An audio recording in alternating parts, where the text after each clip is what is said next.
As our cameraman moseys over, hey, welcome to Friday, right? Now, normally we do this, well, in the afternoon, lunchtime, but we're trying this afternoon. Yeah. Maybe a little bit more fun for people that are either home already, on your way home, or whatever. So hopefully this lines up a little better. We've been doing it at noon because it's lunchtime, it's easy, but we're trying to figure out what time would be best for you guys to tune in. We want more of you guys to tune in. We want more people, Yeah, so we can answer questions, talk tech, all that kind of stuff. So we figure end of the day might be better. We're basically almost wrapping up here. We got a few hours left in the Eastern time, guys. Hopefully they're off work or whatever. So if this time works for you, let us know. If a better time would work for you, like say it's 2, 3, noon, whatever. Make sure you put it in the comments. 5 a.m. Yeah. We're probably going to stick to Fridays, but we're trying to figure out what time would be best. So if you have a suggestion for that, make sure you put it in the comments of this live chat because we will look at that. We'll try to figure out what works best for everybody. But for now, we're going to try 4 p.m. Central, 5 p.m. Eastern time. And for you, West Coast guys, this will be posted later. All the lives get posted once they're finished, so you can go back and watch them a little bit later as well when you get off work or whatever. So yeah, we got some cool stuff lined up. We did a bunch of cool stuff this week, and we got some new projects coming that we're going to tease later. So I think first thing we need to cover we are running out of time. If you have not already got entered. We're not running out of time. You are. Yeah. Mostly you guys, but if you haven't already entered in our 534 cubic inch big block Chevy giveaway, you need to get entered. This is the UEM Big Block Powerhouse giveaway. It ends March 10th, 2026. So you have like less than 4 days to enter. It's completely free to enter. You can go to the PowerNationTV.com page and there's a giveaway tab on the page where you can go and you'll see the big block giveaway and you can enter to win. You can also screenshot or scan this QR code at the bottom of this poster here. That will take you right to the giveaway page. You put in some information, you get entered to win for free. No purchase required, nothing crazy. You don't have to jump through any hoops. You just get entered, and then potentially this engine could be yours. And this is a really, really nice engine. This was a ground up big block build that we built kind of in like a sleeper style. As you can tell, we painted it up traditional Chevy orange, got chrome valve covers, got a chrome air cleaner, a nice V-belt front drive. But this is a 4.610 bore, 4-inch stroke, so that's how we get that 534 cubic inch number. It is still a hydraulic roller. It's a mild hydraulic roller, but it's got really good induction on it. So this thing with a set of our dyno headers made 672 horsepower. And what did it make for torque again? It was big. It was big. It was in the sixes. It was in mid sixes for torque, so yeah, we can't. Yeah, we should know that off the top of our heads, but we've been doing so many engines. We're like everybody else. We do a lot of stuff, so sometimes the details we have to go refresh ourselves and go look at the dyno sheets, which is always fun. We one of our favorite things to do is pull up dyno runs and look at data. This particular engine, very mild mannered, will drive excellent. It is nothing that is high maintenance. This is because Frankie said hydraulic roller valve train. 236 at 50 on the intake. Yeah. So it's a 236, 248 on a 111. So very easy going cam. All done. They made both peaks before 6,000. So for all you like street engine guys, you want your torque down low. You don't want to turn a bunch of RPM. This is your package right here. This is awesome. And it has a 4500 series throttle body EFI unit on it, so it has all the tunability, all the adjustability. It's got timing control. It's got closed loop compensation and everything. So whether you're in Colorado in the mountains, or you're in Miami, or you're on the East Coast, or whatever, you can hook a few wires to this thing, put high pressure fuel to it, and you're off to the races. If the ignition is on, it makes 500 pound-feet. Yeah, it literally. it's really impressive. It does. It makes over 500 pound-feet at like 2,500. Yeah. It was. This thing was making 550 pound-feet at 3,000 easily. So it's made to run on pump gas, so 93 octane. Just throw it in there. It'll never hurt itself. It's never going to do anything bad. It's right in that medium range that we think where it's like it's a great street engine where you could put this in a truck, you could put this in a car, you could put it in a van, whatever you want. It's going to blow the tires off, but it's not so much where you have to get into that kind of unobtainium realm of supporting parts. Like you don't need a $10,000 transmission to go behind it. You don't need an $8,000 rear end. You can use some mildly upgraded parts behind this thing and they will live with no problems. The power output is limited by how far you push the gas pedal down. Yeah. So yeah. always remember that. True, So yeah, it doesn't have to make 670s all the time. You can just drive it just like regularly, and it'll be just fine. This particular one, like we said, this has a smallish cam in it, right? But that is by design. This particular engine has a lot of inductions, has a big head on it, has a nice intake on it, a cam change on this thing, and you can you could pick up 150 on a cam change really easy. So if you get this engine and want to do other than just drive it, you want to work on it a little bit, it has a great foundation, you could turn this into a bracket engine like that. You could turn it into any sort of high performance, higher RPM engine. Everything is pretty adaptable on it because it has a lot of good parts, but a lot of the things will translate into if you want to put more cam to it. All it's going to do is just make more power. Yeah, this is the lowest Dominator flange intake that we could find. So hopefully for hood clearance with a cowl hood. I mean, yeah, with a cowl hood, hopefully should be able to fit it. But like if you're not worried about that, if you got a truck or you got all kinds of hood clearance, I mean, yeah, a cam and manifold change on this thing and it would make scary power. I mean, we did a 496 with these heads 3 years ago. It was a solid roller and turned a lot of RPM, turned 7,500, but that thing made 750s on a 496. So a lot of potential with the induction package, a lot of potential with the bottom end. It's got a really nice, it's a fully forged rotating assembly, forged crank, forged rod. It's got a forged UEM piston with lateral gas ports, anodized top ring groove. It's a really trick piece. So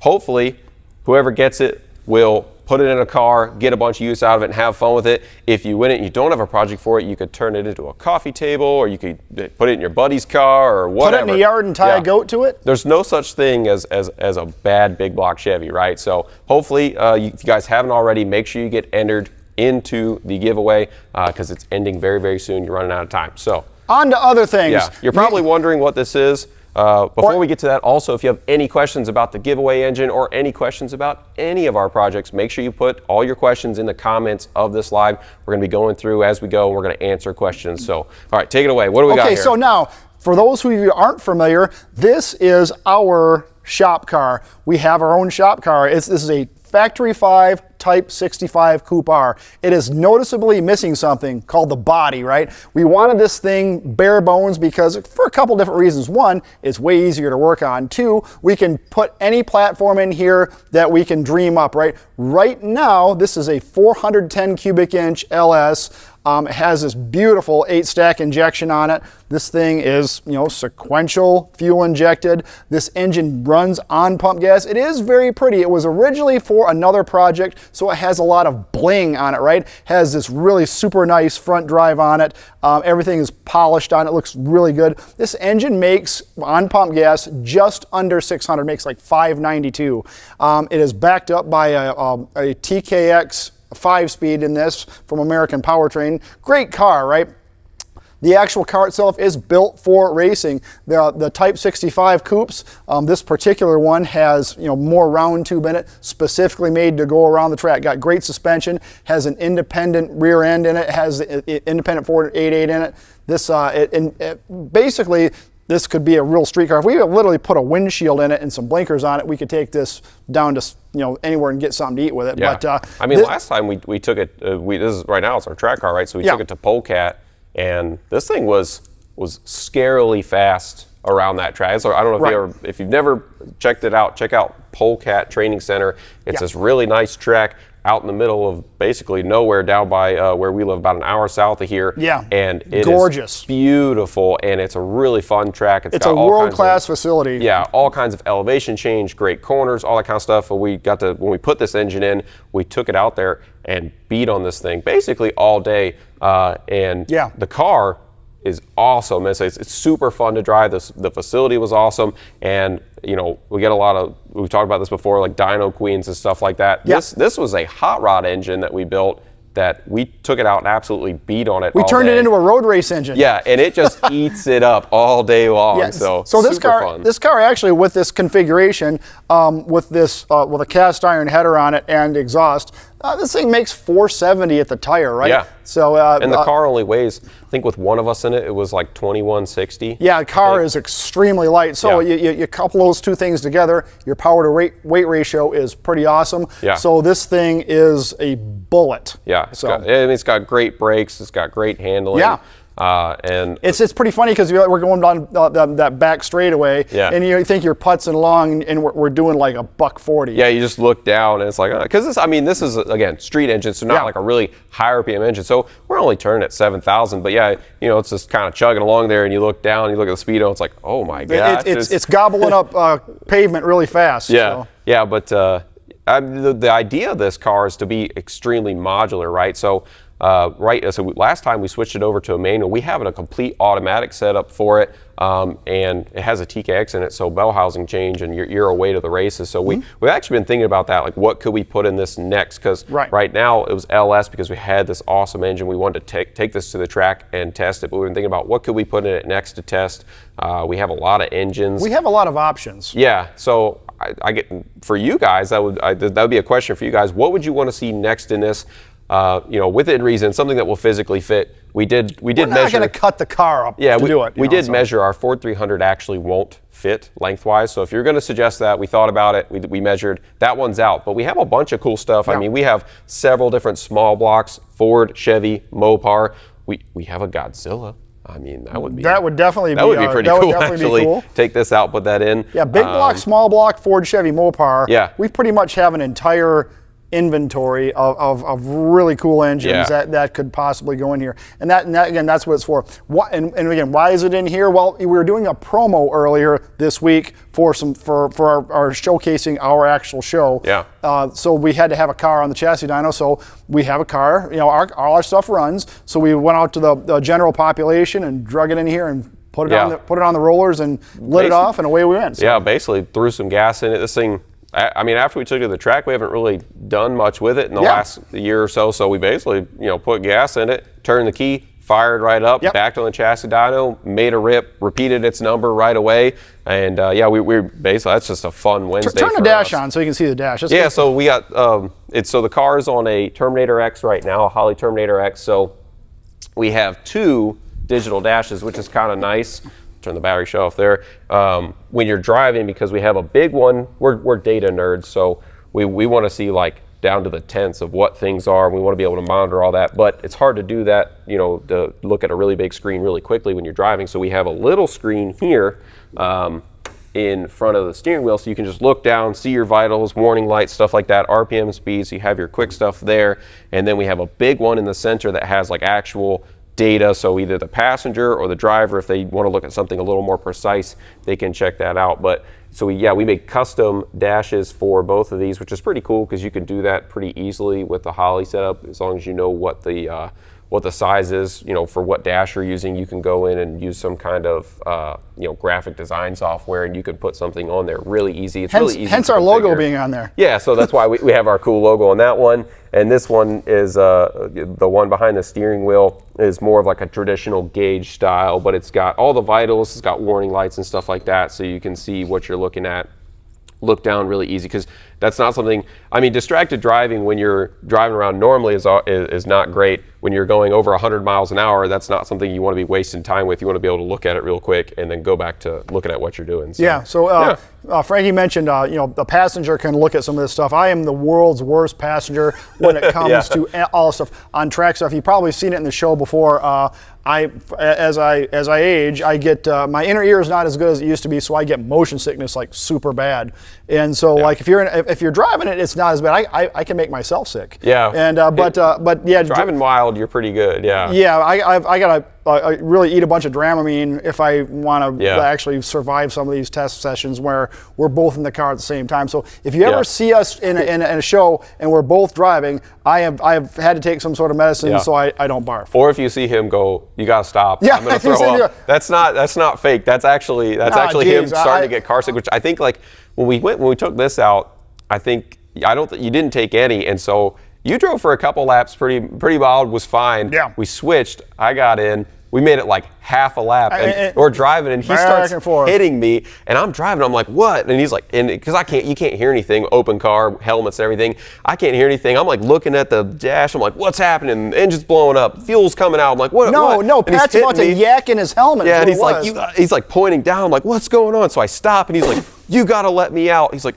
I'm gonna hurl right inside my helmet. I was like, oh, okay. So stopped, let him out. Anyways, I would not make a good passenger in a rally car, or I'd make a horrible astronaut. So yeah, not good for either of those. But not good but for other stuff. Yeah, I mean, pretty decent. Yeah, a little bit of Dramamine takes care of that. So yeah, man, I'd love to bring this thing back and put something. Yeah, put another engine in it. It's a fully functional rig right now, yeah. And all it takes is a powertrain swap, which we have gone, through the trouble to make it super easy to do. So, yeah, so carbureted, fuel injected, doesn't matter. Anything that fits, basically, it's all on the table. It just dimensionally has to fit in there. Yeah. So if we the stuff that we talked about, small block, big block, Ford, Chevy, Mopar, we have a lot of stuff in inventory. Yeah. So nothing particular, and I mean important.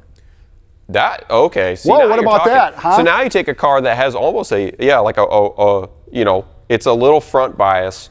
It's very close to 50-50, but it's a little front bias. If you put an import engine in this thing, it would be perfectly 50-50. Yeah. I mean, this is an iron block LS, right? So it's heavy. You put an import engine in this thing that maybe makes a little bit less. Yeah. But is way lighter. The car would be totally different. Hey, with that. we're not opposed to anything. We just got to make it happen. Yeah. So. All right. So yeah, if you have any thoughts on that, make sure you put them in the comments. We're gonna look at all that, see if we can get figured out. Current project, busy week in engine power. We had a lot of machining stuff to do. So this is our 363 cubic inch small block Ford build. We talked a little bit about this last week. I think we went over some of the parts that we use, that we're going through and that kind of stuff. So a lot of work done on the block. We got the block fully deburred this week, so we got all our block prep done. So basically what we do when we do that is we go through and find all the sharp edges on the block, and we go ahead and knock them off. It's a lot worse on OE blocks because there's a lot of casting flash and they don't check anything. From stuff from back in the day, there's a lot of work to do. On the aftermarket stuff, most of that is already done. The main thing we're doing is all the precision machine surfaces.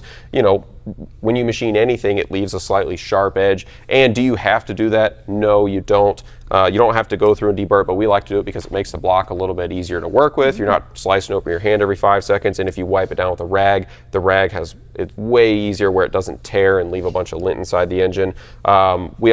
This is key for any aftermarket block, any block that's been machined on the main housing, is if the main housing has been line honed or bored, if it's been cut at all, there can be a slight burr right here on the cap at the parting line. And if you don't knock that off when you pull the caps off and then you go to try and reinstall them, that burr can get kind of wedged under the mating surface of the cap and the block, and then it'll get crushed in there and potentially give you, at worst, you leave it there and now you have inaccurate oil clearance. At best, it breaks off later if you take the cap on and off, but that's something that as soon as you pull those off, you want to take just a little hand file. It doesn't have to be crazy, and just go through and knock that edge off to make sure that burr doesn't get stuck under there. So that actually is critical. The rest of it is kind of just for our own things, because if you're starting a new build like this, you might as well invest all the time now, make it as nice as you can. This particular block is extremely nice.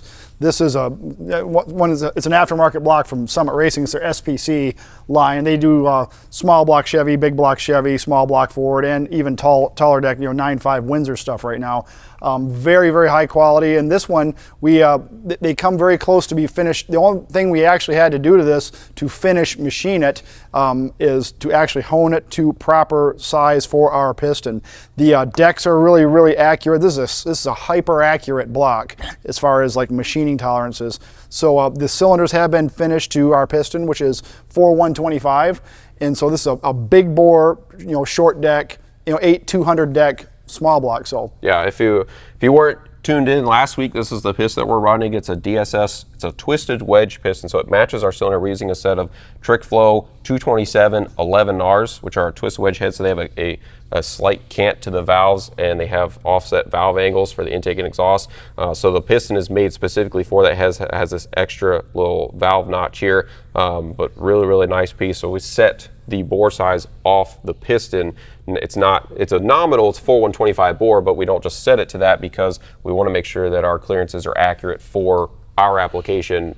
And you don't take anything for granted. You measure everything in engine building. So. Right, and that's one of the common questions we get here is like, who all works on this stuff? Like, well, you're looking at both of them, right? Yeah. We do all of our own, what we have for machinery in here, we do all the work ourselves. So if 80% of the work, like we said before, 80% of the work is done off camera. So to get things to a point where we can actually shoot them for our content, it takes a while to do that, right? Because we are actually doing all the work. So all the honing, all of the deburring, all of the measuring, all of the polishing, all of the balancing, all of that is done by us. Yeah, so. and I mean, we have a little bit more time because we're usually doing one engine build at a time, not 5 or 6, but we like to spend time on things to make them as good as we can, because if you're investing this much money and time into an engine, why wouldn't you? So like even stuff like on blocks, we like to go through and we will actually do some mild porting to the oil passageways just to go through and smooth out any sharp edges. So like a big one is always right here where the oil filter goes on, because basically this is your inlet from the pump, and then that's the outlet, the feed to your engine. So usually like in manufacturing, because they have us, they're not going to get crazy with it. These are drilled holes that they do after the block is cast. When they're doing the machining process, they will drill holes, and it can leave a slight sharp edge there, which will work plenty fine. There's no issues with that, but take a little bit of time and we can round out those edges, smooth them out a little bit, and it can help improve oil flow because sharp edges create turbulence and then they restrict flow. So we'll go through the entire block and do that. We'll basically chase the oil passageways all the way from where the oil pump enters all the way to the mains and cam and all that kind of stuff, and just round off all those edges that we can get to and try to make it as nice as we can before we final clean it and then get into assembly. So at this stage, we're pretty much getting ready to measure everything. That's our next step, is to check all our clearances, measure everything. We have a full build sheet that we do on every engine. So something like this basically, where we'll go through and measure anything that we have the capabilities to measure. Let's put it that way. As good as we can, we will go through and document every clearance in the engine and make sure that we have a good build sheet for it. We also have a full spec sheet and parts listed and all that kind of stuff that we keep records of everything, because we use that data for later builds. We can always go back and look at it and say like, oh, what did that engine have for oil pressure? We'll look on the dyno and say, okay, well, what did it have for clearances? And we can always go back and reference all of that. Yeah, we have that. So there's never a case where someone asks us something about an engine and we say, I don't know. Yeah. So we can at least pull it up and tell you what it is. I can remember probably 90% of it, right? Yeah. But there's points like what did it make here? How did this do there? That's why we have records. That's why we have written records, and we have data that's actually been, like archived, so we can know exactly what we did for any particular combination. Engines, they're all different. We don't build cookie cutter stuff, so we don't build everything the same every time. Everything is by application. Everything is application specific. So there's a lot of stuff that changes. The attention to details is the one that actually is the most consistent, because all engines, I don't care what it is, if it is the most bare bones stock rebuild to a high-end race engine, they all receive the same amount of attention to detail, because you shouldn't do it any other way. Yeah, I mean, and like we get questions a lot about like when you guys start up an engine, are you still nervous when you start up an engine dyno the first time? And the answer is no, because there's nothing in the engine that we haven't checked. So everything within our capabilities to measure and check, we've already gone through and checked. So there's no question in our mind that anything in this block is so-so or questionable or anything. Like, every clearance is checked, every part is checked, so there's no thoughts of like, did I do that? Did I check that? Everything is documented and done, so that when it is on the dyno, it isn't like, man, I hope those rod bolts stay in. Like, nope, every single one is torqued and logged for stretch and all that kind of stuff. So if you spend the time to have the attention to detail, double check things. There's nothing wrong with double checking stuff. Like before we put the oil pan on, we will go through and we'll take our torque wrench and we'll back it down basically 5 pounds off the spec and just just for our own mental sanity, we'll go through, we'll check every single main, we'll check every single rod bolt, just click them off real quick before we seal up the bottom end. That way it's almost guaranteed that we didn't miss something. Yeah, no, you do the best to eliminate every variable that you have control over. We don't have control over molecular structures, or anything like that. But what we do have control over is how well we've done our job, and we take our job obviously very, very seriously, because this is a lot of money, a lot of investment. When some people are spending their hard-earned money on this stuff, you want to make it as good as possible. We are not of the send it culture. You can always just take the time just to do it right and use the right parts. It's not like it's hard to do. It's just, I know people never have enough time to do it right, but they always have time to do it over. Yeah. So plus the money side of it too. We're going to try and do it. Always do it right the first time. There's just things that we won't compromise on, and we always want to do it right the first time. So. Yeah. So this thing is it's ready to go. As far as we got to check clearances, we will pull cam bearings into it. We have basically a tool that we made to pull cam bearings in. Yep. So once all of our clearances are good on the mains, then we'll do that. Just in case anything ever needs to be adjusted, it's a good idea, if you can, to wait to put cam bearings in it, just in case, because if you ever have to, say, have something machined or something like that, if the cam bearings are already in, especially if they have an annulus on the back, like a groove on the back of the bearing, when it goes and gets machined, like I say, it gets a line honed, there's a lot of grit and material that ends up in the engine. It's hard to get that out from behind the cam bearing, so we'll usually wait. Just to be safe, we'll wait until everything's checked, and then we'll put cam bearings in it, and then we'll have to paint this thing, which we actually have to figure out what color we're going to paint it. So if you have any thoughts on that, color for a 363 small block Ford, let us know in the comments, because I mean, let's see, we like painting stuff crazy colors, right? Maybe we'll go simple with this one. Maybe we'll just go like black, really murder it out. That would be cool. That'd be kind of neat. So we're not afraid to paint stuff that people like, why'd you do that? It's like, when it's yours, you can do whatever you want with it, right? Yeah. But before we get to the point of painting it, the engine basically is mocked up several times. There's never a point where we're like, oh wow, this isn't going to work, right? Because we assemble the engine basically in its entirety to make sure that everything clears, everything fits, everything measures right, everything feels right, and then the engine is completely torn back apart. All the parts are re-cleaned, and that's when we do our assembly. And during that point, that's where we will actually, mask it off and paint it to whatever color it is. Are you looking for questions, or? I am actually. We have a good one. All right. From a S Model Mafia. Says just about every engine I see has been pulled apart, has bad rust in the water passages. In Arizona, horrible water. We were on water wetter. Just curious why. Noticed it again today when I was watching LME Refresh, which is a great episode and a great build. Yeah, the answer to that is our dyno runs straight water. We actually... Oh man, this is a good one. This is a great story, because... Everybody pay attention to this one. There was some confusion about this a couple years ago when we had an engine freeze and bust on the dyno, which is our Compression Obsession 360, which then turned into our 406, our green engine. But everyone was really confused when it broke, so they're like, how could you let that happen? And it was an accident where the power had gone out and doors were closed and draft came in and things like that. So that was all. When the power is off, and there's no heat. There's not much you can do about it. But so the reason that actually happens is because we run water in our dyno. So straight water. Straight water, 100% straight water, basically from the tap here. Because it's what we have is the way the dyno works is what you see is like the tower and the absorber and the load control and things like that. There's 2-inch diameter pipes that run in and out of the room, and we have a 2,000-gallon tank sitting outside the building that actually holds the water for the dyno. It takes a lot of water to run a dyno and keep it cool, because every time the water passes through the absorber under load, like when we make a pull on it, it actually superheats the water, sometimes as high as like when we were doing our 427 that was making 1,200, it was superheating the water to like boiling, like 212.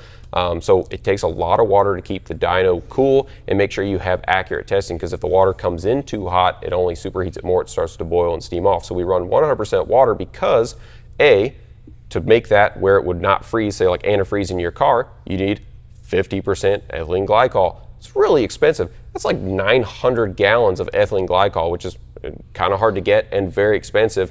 And also, what happens when you take antifreeze and you pressurize it, if it leaks out in a spray, it's flammable, so that's not very safe as far as dyno operation. So we do put stuff in the water to keep like mold and mildew and algae and things like that out, kind of like your pool, but not as strong. But as far as rust, it's usually light surface rust. It probably looks really bad because it's very brown and you see it come out, but honestly, it's nothing like corrosive like you would think. Like, it's not like the engine's been sitting at the bottom of a lake for a year and a half or anything like that. It's not going to eat a hole in anything. And it looks bad because if the water has high iron content, it's just going to oxidize. It's going to look bad. When we pull them off down, they pull them off, they have temperature in them. We'll drain them out as much as we can, and then they'll sit for however long. Yeah. And in these cases, some of these engines, they sit for a while. And they'll build up a little bit of that color in there. Again, if you run it through the jet washer, it all comes out. So it's not like it's a big deal. But nothing to worry about. It looks worse than this, but the big deal was everyone that understands how a dyno works knows that you cannot run any sort of ethylene glycol.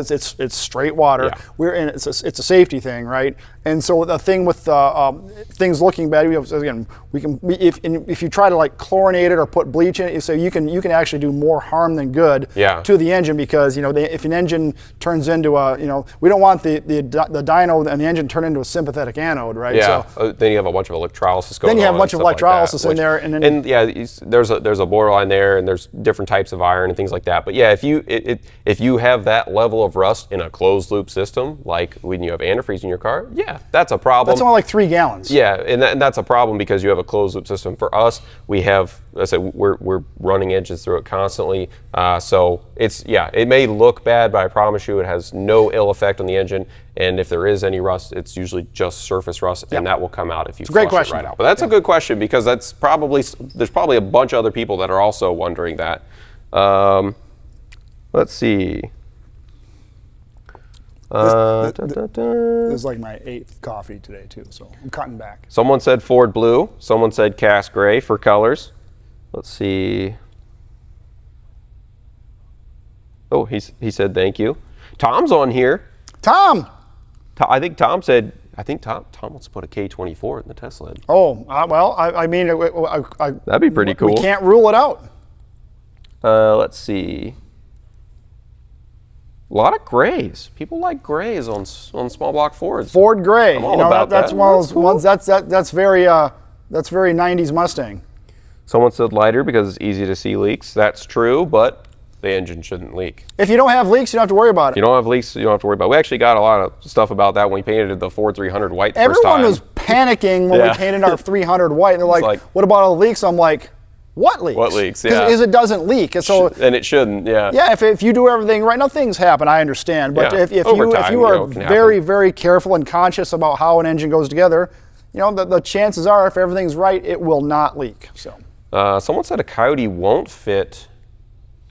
It's tight. Those cars are designed for Coyotes. As a matter of fact, we have specific Coyote mounts and all that. When we did this car, we have a bunch of stuff for it. Yeah. And we still have some of the Coyote stuff that came with it, I think. A Coyote will go in there. You probably have to, It's just the valve covers because they're so wide. Yeah. But honestly, the headers aren't as bad as you would think, because on the Coyote, it kind of angles the headers down, a little bit. But yes, they do put Coyotes in these things all the time. So that's actually not out of the question. That's a good suggestion there. Let's see, what else we got? Question, are we adding a turbo to this build? I'm assuming we're talking about the 363. The answer is no right now. This is going to be an NA engine. Right now, until we get a final measurement for deck height, now that our bores are actually honed for our pistons, we can get that. We're going to be somewhere between 11.61 to 1 and 11.85 to 1 static, depending on what our deck height is. But no, it is going to be an NA build, at least for now. Yeah. No promises. I mean, we've been turboing the bejesus out of stuff lately. So that's true. I think right now, tentatively, I think we only have one turbo build maybe planned for later this year. Yeah. We're trying to even it out a little bit, and so we're trying to do more, of Ford, Chevy, and Mopar. I know last year was pretty Chevy heavy. We had a lot of cool Chevy projects to do, so we're trying to. That's just how things fall. I mean, we can't do Fords all day. We can't do LSs all day. We can't do big blocks all day. We try to spread it out a little bit so everybody gets something cool that they want to see. Let's see. Someone asked if we said, "Will you say Blake?" I will say yes. We will say Blake. Let's see. Let's see. Someone said there's plenty of room for a turbo in that thing. That car back in the day originally had a single turbo 427 LS in it, and the car was, you think it's scary now. This car, that LS made 1,217 horse on like 17 psi, and so the car was frightening. Car was almost undrivable.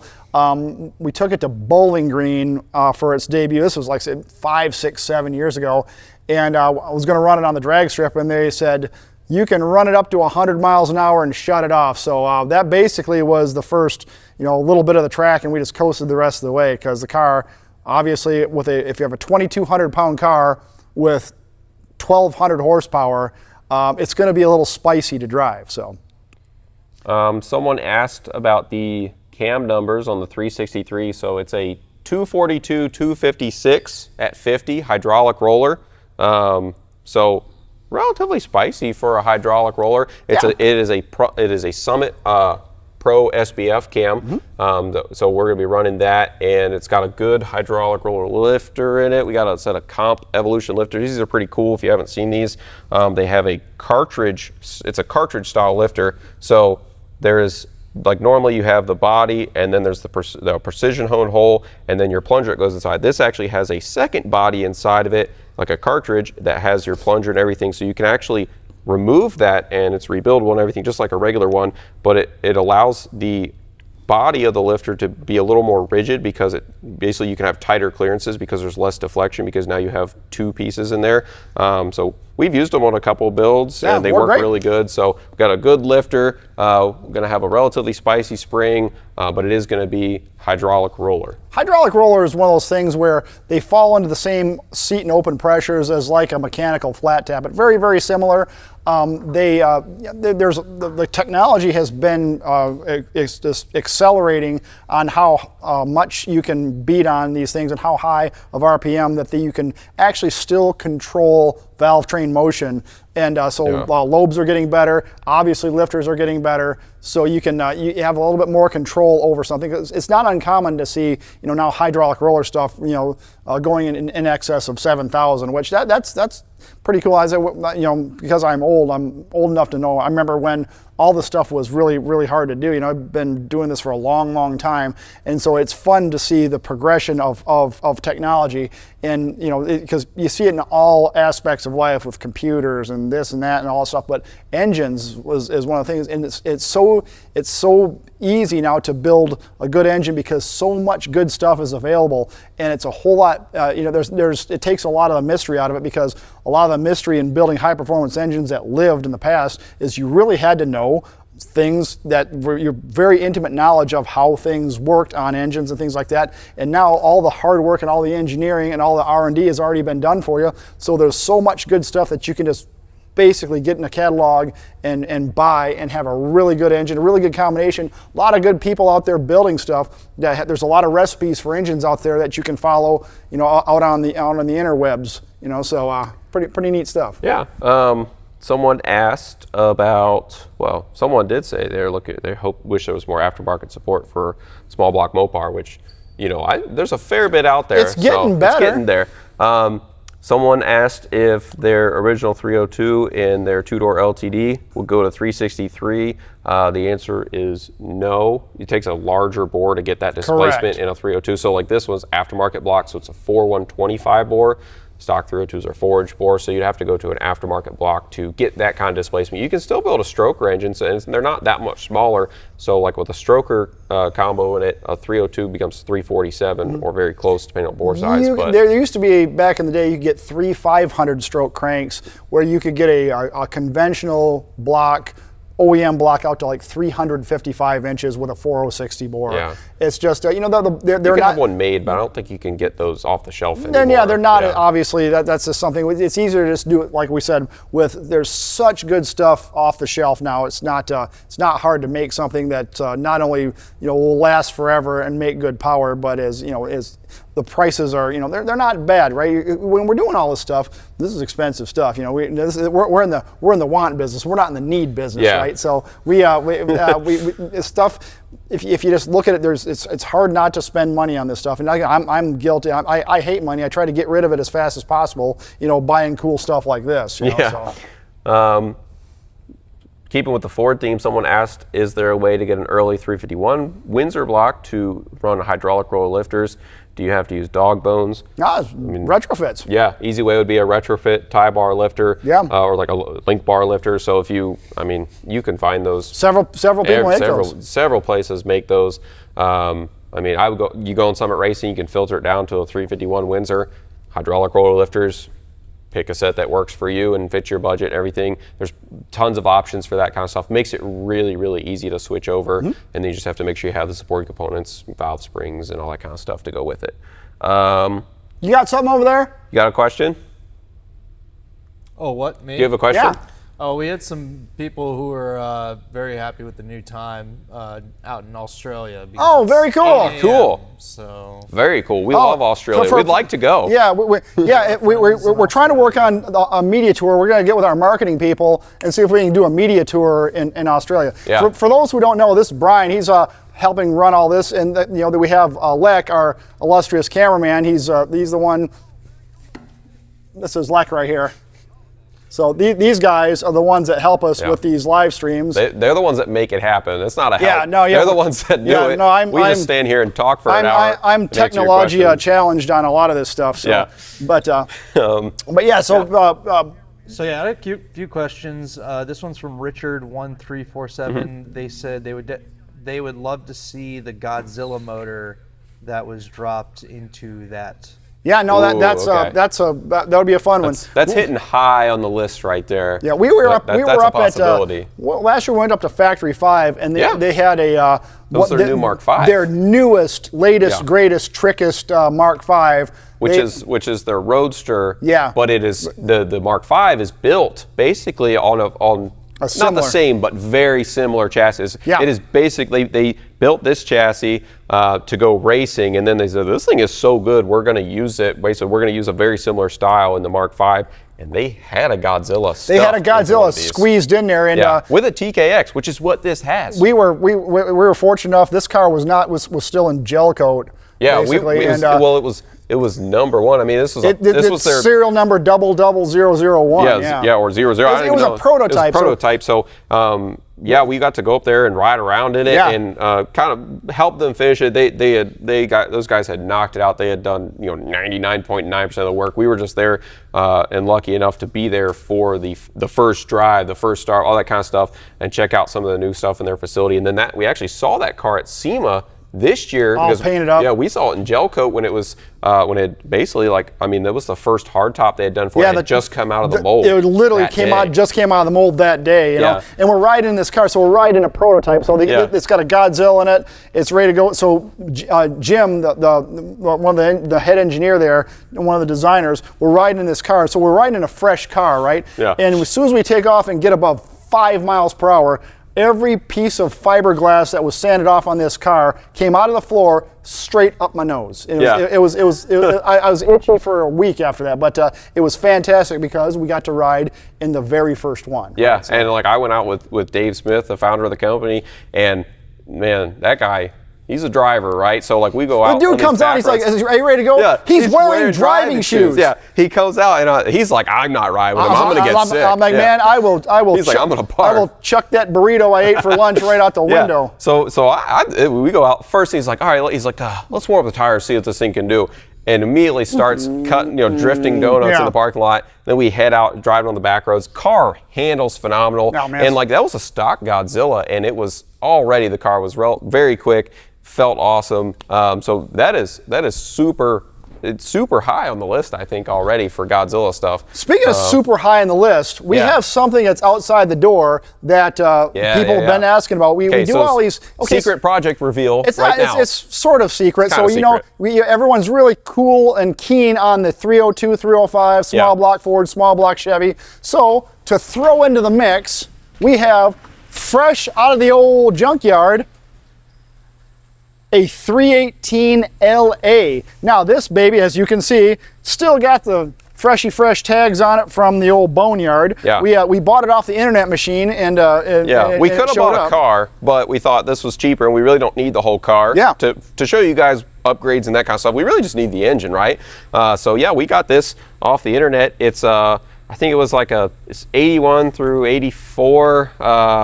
And this was from an Imperial. All the Imperials of those years all came with 318. So nice, easy. This is supposed to be a lower mileage engine. I think it's supposed to be like definitely under 100,000. It definitely doesn't look like it, which is kind of cool. But we're gonna have to clean it up and all that kind of stuff. But 83 New Yorker. Is actually what it came out of. This reminds me when we did like the first 305, because it has like all the rat's nests in the valley and all that kind of stuff.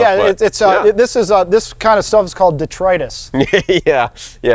So this thing, we have to vacuum out all the detritus. Look at it all. Yeah. So here's what we're going to do.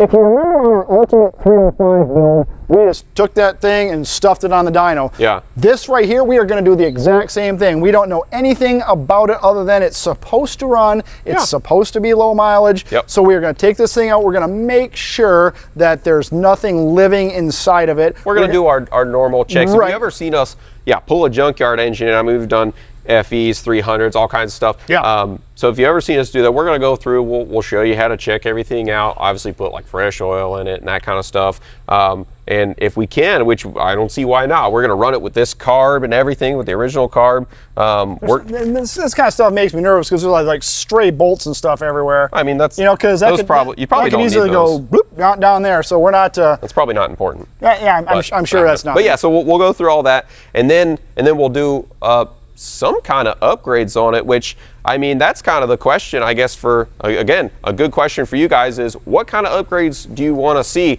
I mean, we could do 302 versus 305 level upgrades. We could do ultimate 305 upgrades. That was a great kind of stage build where we had two different stages. We had a mild hydraulic roller version, and then we stepped it up and did like a stroker solid roller version. We could do something like that.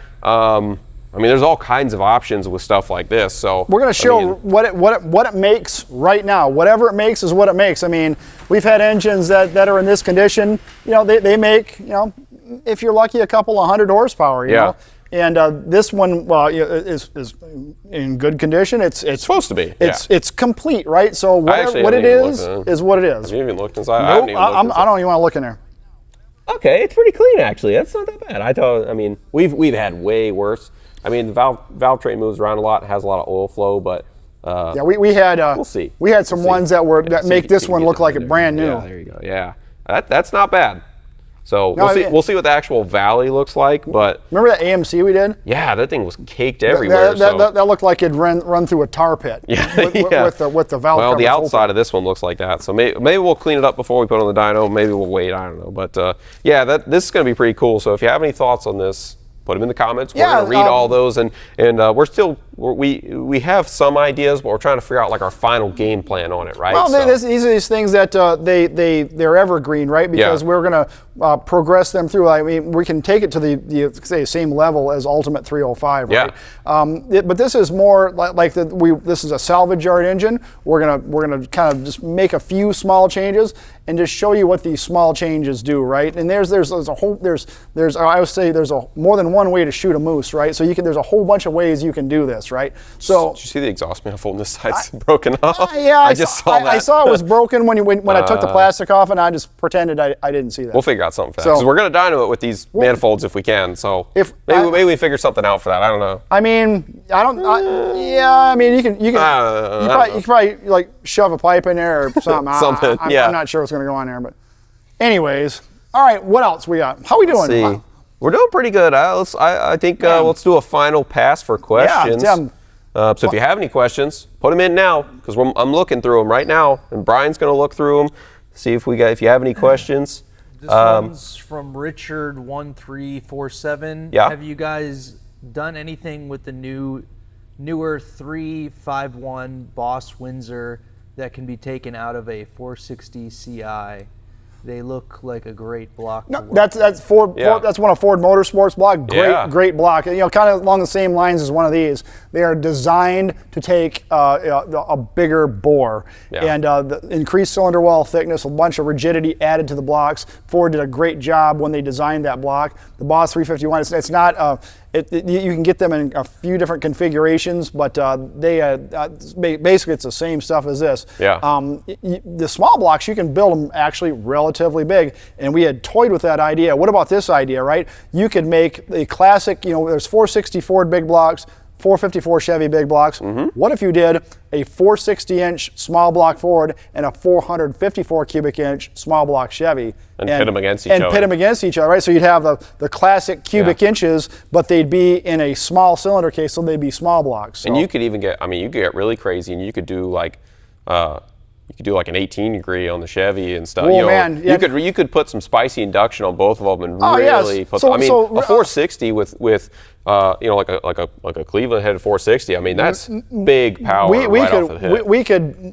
Like I say, you could get an 18-degree Chevy and a Cleveland or a C3, like a Yates style, and just crank them up. Now, when you crank stuff up like this, what really goes up, the horsepower goes up and the dollar amount goes way up, right? Yeah, so, that's true. I mean, we're not opposed to anything. We want to learn just as much as anybody else. So, let's see. Someone asked, did you guys ever work on rotaries? No, we have not. I I have personally worked on rotaries. Yeah. The nice thing about rotaries, you can work on a rotary with like a pair of pliers and a crescent wrench. Yeah, right? So that's pretty much all you need. That's pretty much all you need. I haven't really had the opportunity to touch him. I mean, just haven't really come across it where it's really been. They're a neat platform. Yeah. Again, it's like everything else. You know, sourcing everything to make that work. Sometimes challenging depending on the platform. Nothing is off the table though. So the old RX-7 stuff, pretty cool, well, right? It's like, once they got the Apex seals figured out, they weren't bad engines. They had a lot of issues with those in the early versions. But basically, I mean, that's just everybody remembers probably. If you're any kind of age, it's like 20,000 miles, the engine would be junk because it would just eat the seals out of it. But once they kind of got that figured out and what they needed to do as far as materials and construction, things like that, they're actually pretty good engines, and it'd be kind of fun to do. Maybe we should do one. I don't know. Yeah, what about an air-cooled VW or something like that? You know, I dig all that stuff. We're gonna, I'll be reliving the '80s and that kind of stuff, man. Someone asked, have you ever tested using 2 different rocker arm ratios on intake and exhaust? Not on the show, but yeah. No, done that before. Depends on your application, what you're trying to do. Very dependent on how good or bad your induction package is, right? So. A lot of people want a multi-part build series on the 318. Yeah, that is in the works, good, man. Yeah. The big deal was we had to get one. And now we have one. So everything we got to procure things, and that's the greatest thing about the old internet machine, man. We can almost find anything. So. Yeah. Let's see. Someone asked whose coffee cup was washed last. I don't think it's mine. It's probably yours. I'm not sure about that one. But I have this cool one, PowerNation one. It's a little seasoneed inside. I mean, use it every day. Probably wash someone asked that because they saw how dirty that thing was. Probably. Don't worry about that. Oh my goodness gracious. Someone asked for a 434 Cleveland. Now we get requests for 400M Fords, right? That's one of those ones where we have a lot of people asking about those. Neat platform. Yeah. Not exactly. Does not exactly shine in design for making good power, but not that it can't. It's just you can make anything live and you can make anything make power if you got enough imagination and money. Mostly money. Yeah. Someone asked if we thought about doing a 2JZ build, which we definitely have. That kind of circles back to that import deal. We're trying to figure out exactly what we're going to do for that, and that's in the mix there. So definitely. I mean, I definitely keep an eye out in the future because that is on the horizon. Yep. It's just figuring out when and parts and when we can do it and all that kind of stuff. So definitely don't count out a 2JZ because we are all for it. Let's see. Diesel builds. Someone asked about diesel builds. Diesel builds are we're not opposed to it. It takes a lot of work on our end because we got to reconfigure our dyno for diesel. Like we need a fuel system, we need a way to hook it all up and all that kind of stuff. Not opposed to it. Definitely way more expensive than the gas market. So definitely the price goes up, and it's a little more. It's not niche-y as like, you know, more involved. Very old, yeah. Like, or it's not as niche-y as like oddball stuff, but it's definitely not as prevalent as, you know, old, new and old school V8 gas stuff. It's just it's a smaller part of the industry, and it's more involved, and it's a lot. There's a lot more moving parts that go with it. So not out of the question. A little bit harder for us to set up. So how we doing over there? Good. Yeah. You got any that you want to throw in? I can tell you we're almost done because we're almost out of coffee. I just ran out. When you're out of coffee, I don't. That's the. Yeah. Someone asked if you still own the Granada, which is a yes. I still own the Granada. As a matter of fact, I do. I love that car. It's fantastic. It's something that's. I don't know if I could ever get rid of it. It's super nice. It drives perfectly. Such a great car. It's a great car. It's one of those things where that particular platform you're doing. That's the myth dispeller, right? That's the one where you can't drive a solid roller on the street. Drives fine. Can't have a 950 CFM carb on the street because it'll be doggy. Not true at all. All the things that you're not supposed to do, that car does.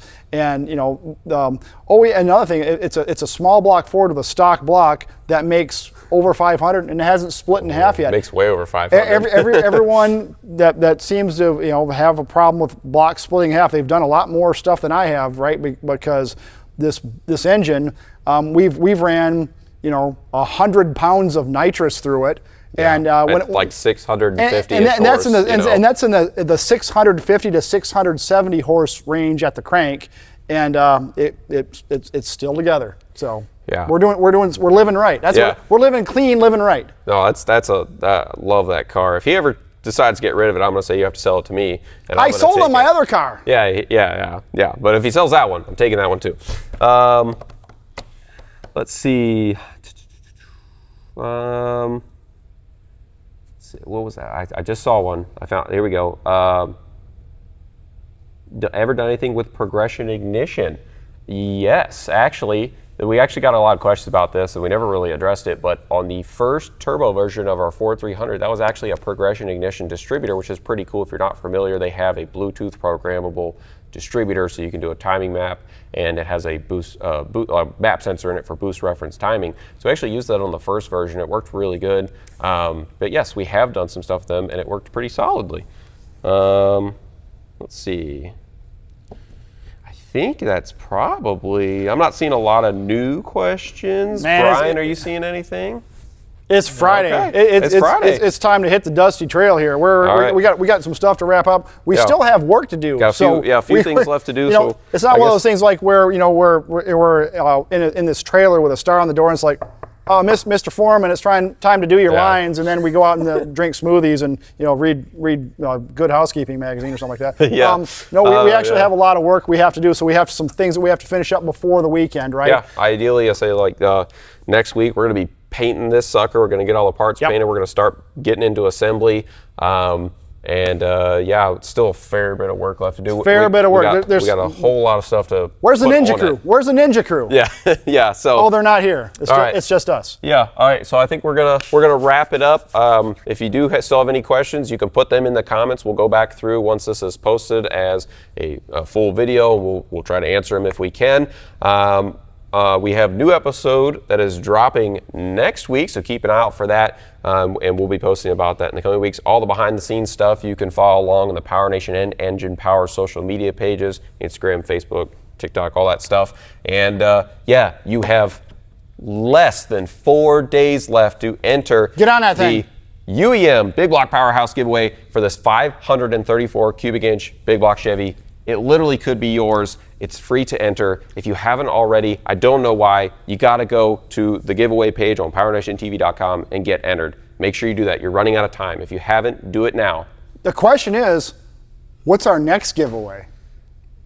Another great question. I don't know. Well, that's something else to figure out. We're going to figure that out, but we love doing giveaways. So thank you everybody for tuning in. We're trying this new time. Hopefully it worked out more better for everybody. Yeah. I think that we always have a good time talking about all the stuff. Thank you for all the questions. Yeah. Like, subscribe, hit that notification bell so you get all of our content. Make sure you check out PowerNation's YouTube. Make sure you check out everything that's on there. We have a lot of cool stuff. We have 3 other studios, or shops, or whatever you'd like to call them. We call them shops, but we all do a lot of cool stuff. So make sure you check everything out. Get on there and check out all our content. And we're constantly we make new stuff every day. So keep watching, and thank you very much. Yeah. Have a great weekend.